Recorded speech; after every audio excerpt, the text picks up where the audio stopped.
reckon it'll take us to get home, Paul? Jethro figures about 6 days, hard driving.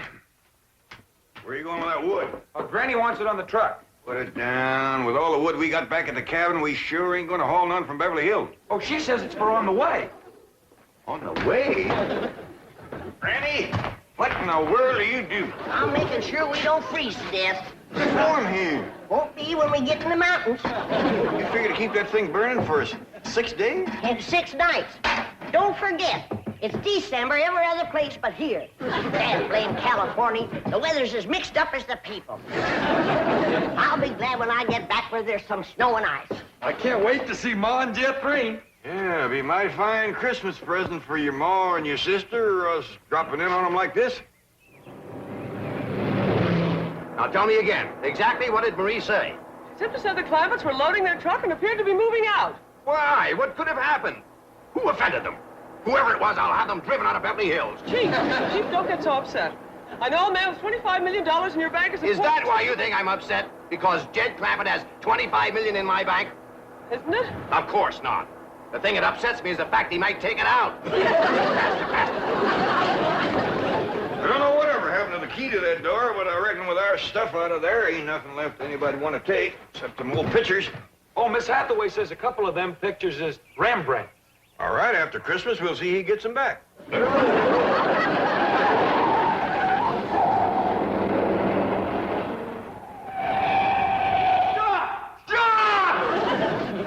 are you going? Going home. What? Oh, please, you can't go away and leave me like this. All right, climb on. I reckon we got room for you. Oh, my heavens, we caught you before you left. Granny, is there room for 2 back there? Yeah, if you want to squat next to the stove. No, we don't want to go with you. We want you to stay here. We'll be back after Christmas.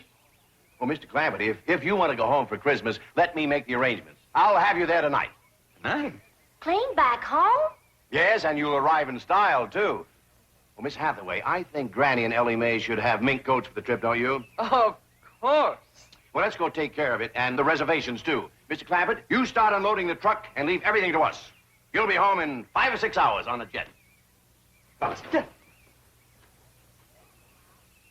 What's a jet, Paul? I don't know, bus or jitney, I reckon. Get us here tonight? You heard what he said. Well, that will be a surprise to Pearl. Uncle Jed, it took us 6 days to get out of here. How are we going to get back home in 5 or 6 hours? That bus driver must know a doozy of a shortcut.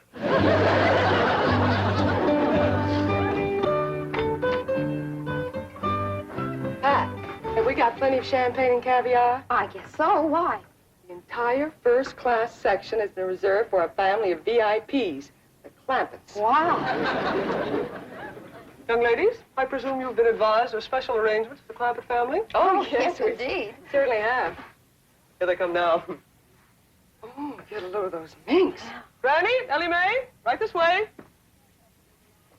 I'm sure you'll be quite comfortable in the lounge. Wait. Uh-oh. How did they get past the gate? Let's get them out of here before the Clampetts see them. I'm afraid you're in the wrong section. May I see your tickets, please? Well, I don't think we got any. Say, this bus sure is fancy. Bus? You've come to the wrong place. You want the bus station. Now, just go back the way you came and ask for the Traveler's Aid. Now, they'll help you. Oh, yeah. Well, thank you, ma'am. Granny, Ellie Mae, come on. We're on the wrong bus. Mr. Clampett, what's the trouble? This is Mr. Clampett? Of course. Right this way. Jethro? Here, Jethro. Keep the tickets. Now, Mr. Clampett, you have the money Mr. Drysdale gave you. Yes, ma'am. Right here. A limousine will meet you and take you to Pearl's house. And Mr. Drysdale is phoning ahead to Mr. Brewster to be sure your cabin is in order. Well, don't let him give away a surprise to Pearl. Oh, he won't. Well, happy landing, Merry Christmas, and au revoir. Merry Christmas to you, too. And Jethro, here's something for you if you promise to bring it back to me. Take good care of them, and remember, the tall, young, good-looking one is mine.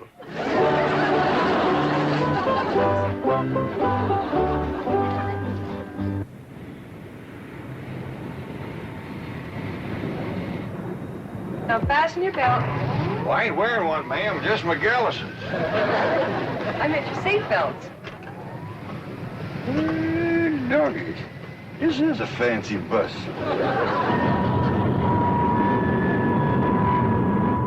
Looks like the bus is commencing to pull out. Now we'll see if this bus driver knows an all-fired fancy shortcut. That's you and me watch the road so we can remember it. Okay, Jethro.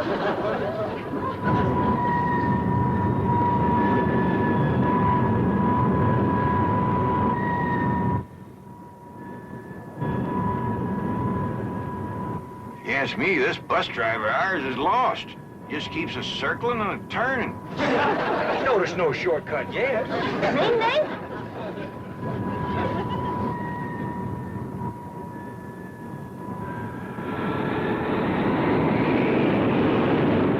Listen to him erasing that engine. Yeah, but the wheels must be spinning in the mud. We ain't moving.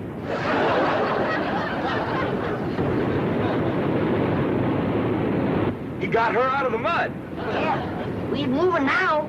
Lickety split, too.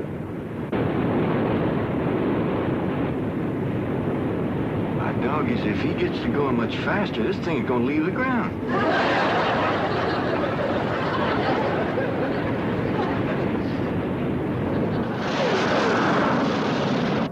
Don't look now, but it is leaving the ground. Jethro, you better get up there and tell that bus driver to slow down. Ain't got time for that. Let's get off of this thing before it gets any higher. Now, wasn't that a smooth takeoff? You may unfasten your seatbelts anytime you like. Would you folks like some champagne caviar? Or would you prefer a nice hot meal? We have steak, chicken, fish, anything you like. Oh, no thanks. We had a mess of grits and jowls before we left home. Perhaps you'd like to relax then. Take a little nap. There. Whoop. Doggies, Granny, ain't that something? It's good for my rheumatiz. Now, if there's anything else that we can do to make your trip more comfortable, just press the little button. And we'll be right here. And girls ain't a bit scared. Sure is friendly, too. Offering to share their food with us. Still want me to go up and talk to the bus driver, Uncle Jed? I reckon not, Jethro. Don't nobody else seem skittish, and we don't want folks to think this is our first bus ride.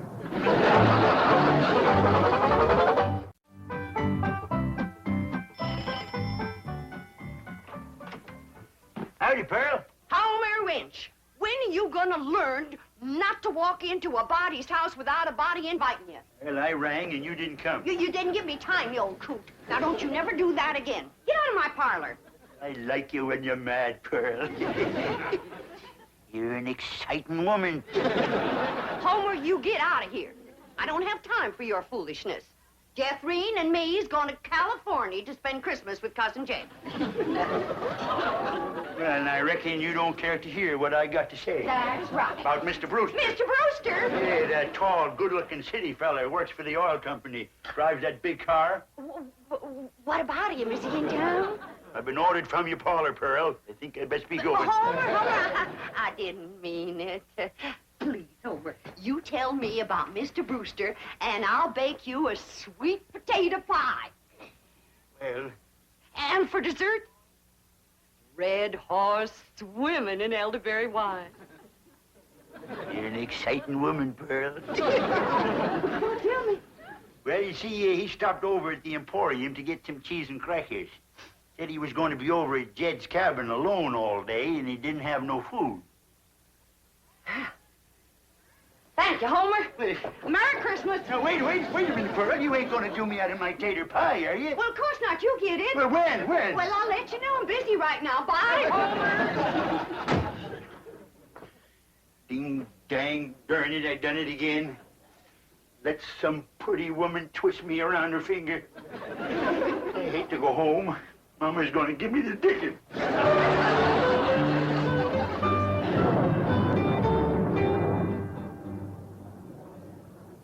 Jed, Hey, Granny. I just had a terrible thought. What's that? Suppose we get to Pearl's house and she ain't there. Where would she be? Out chasing that Brewster fella, that's where. Ah, she ain't likely to catch him in her horse and buggy. Whoa, Bessie.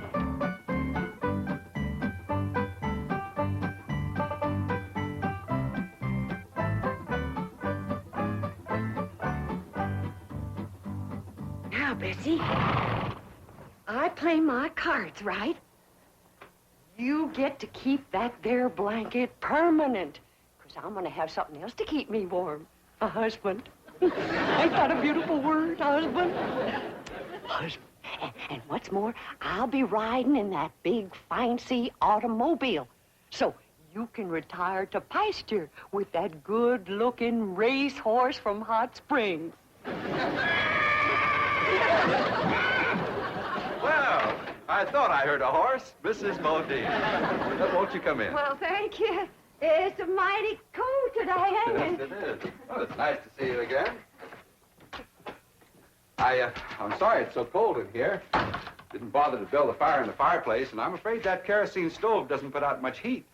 Well, I can't stay but a minute. I just came by to give you this and say Merry Christmas. Well, thank you. Oh, you shouldn't have. Oh, it's just something that I made myself. Oh, that's nice. Land to mercy. Look at this place. Why, you men just can't manage alone, can you? It takes a woman. Oh, please don't bother. I won't be here. You see, I'm going home to Tulsa for the holidays. I won't go no trouble. I'll just throw together a little snack, and while you're eating, I'll tidy up a bit.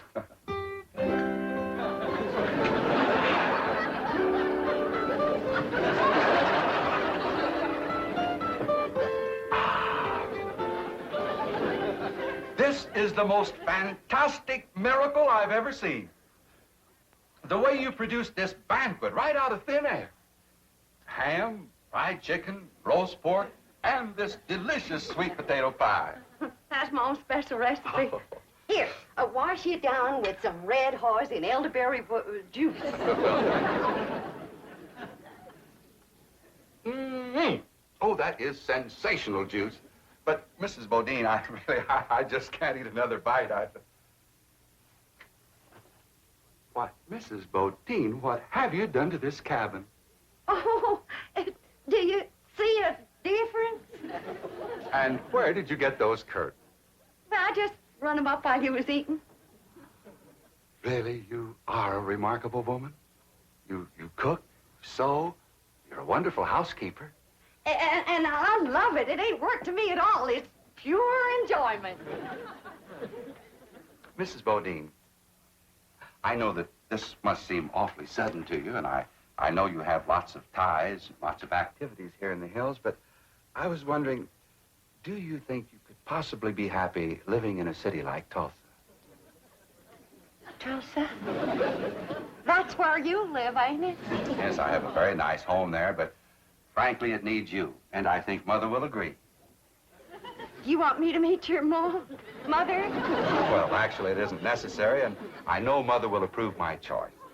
You don't have to give me your answer immediately. You just think it over. Yes, that's my answer. Yes. But we haven't even discussed money.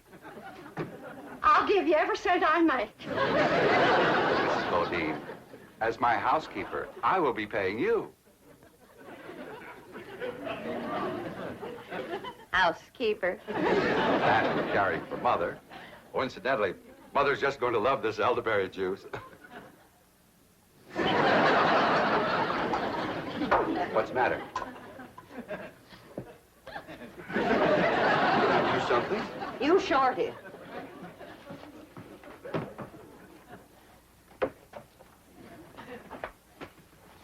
You let me cook for you.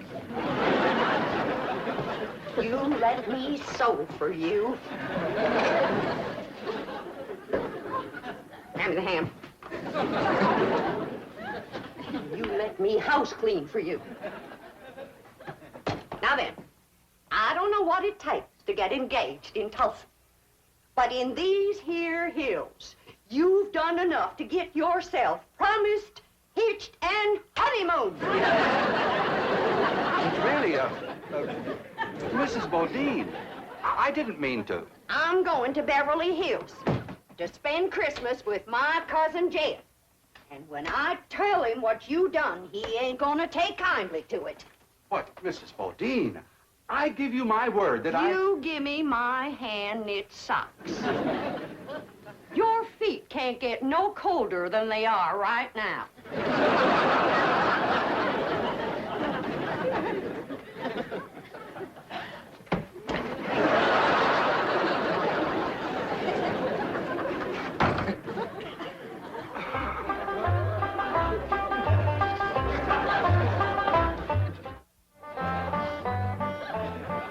But Mr. Drysdale, Pearl is on her way to California to see them. Well, can you catch her in time? Oh, I think so. She's driving a horse and buggy. I'll tell her family's on the way. No, this is a surprise. Well, then what'll I say? But say anything to keep her there until the Clampetts arrive. Now get over to Pearl's. Oh, no, she might misconstrue. You see, I have a very delicate situation here. Yes, you certainly have.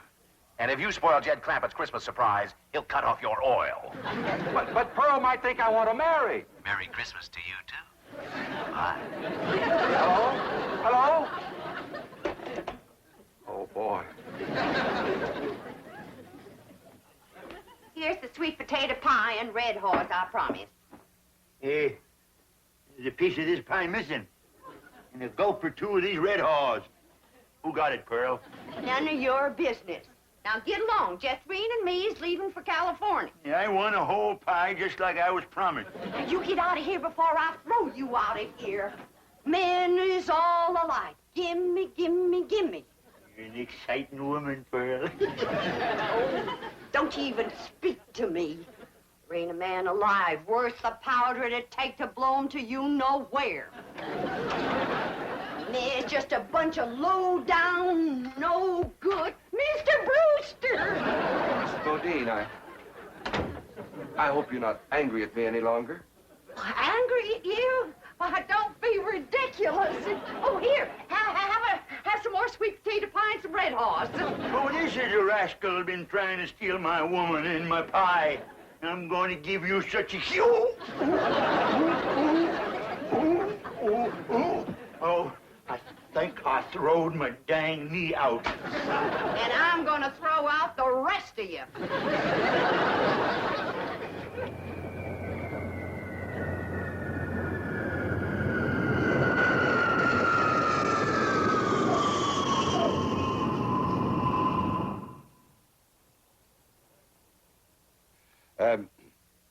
You see, in my business, what I mean to say is that I'm away from home a lot. And, well, I think that a husband should, that is, what I mean to say is that, in my opinion, could I have another slug of that elderberry juice? No, you cannot. Now then, I've been sitting here for 3 solid hours listening to you, and you have yet to say one word that a widow woman could get her teeth into. Jethrine, bring the suitcases. Oh, please don't go. I ain't listening to one more word you got to say lest you say it on your knees. Don't come in yet, Jethrine. Say it. Please don't go. You are the slipperiest man that ever lived. Come on, Jethrine. You get out of my parlor and you stay out. You want me to throw him out, Ma? He can walk. Homer Winch, is that you again? No, Pearl, it's us.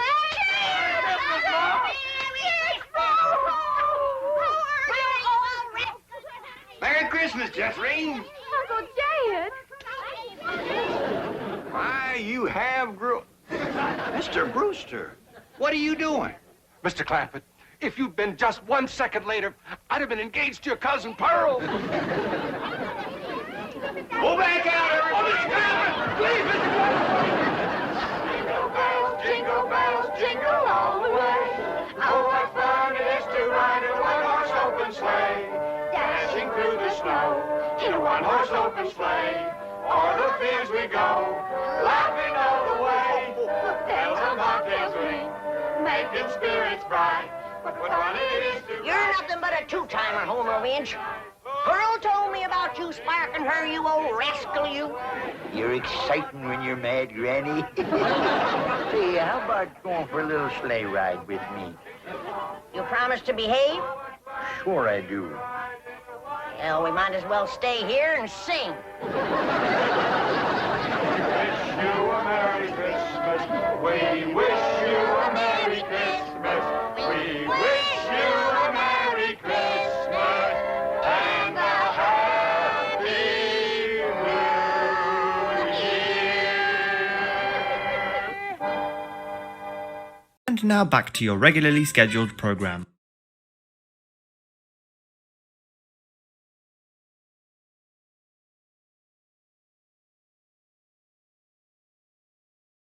You hear that?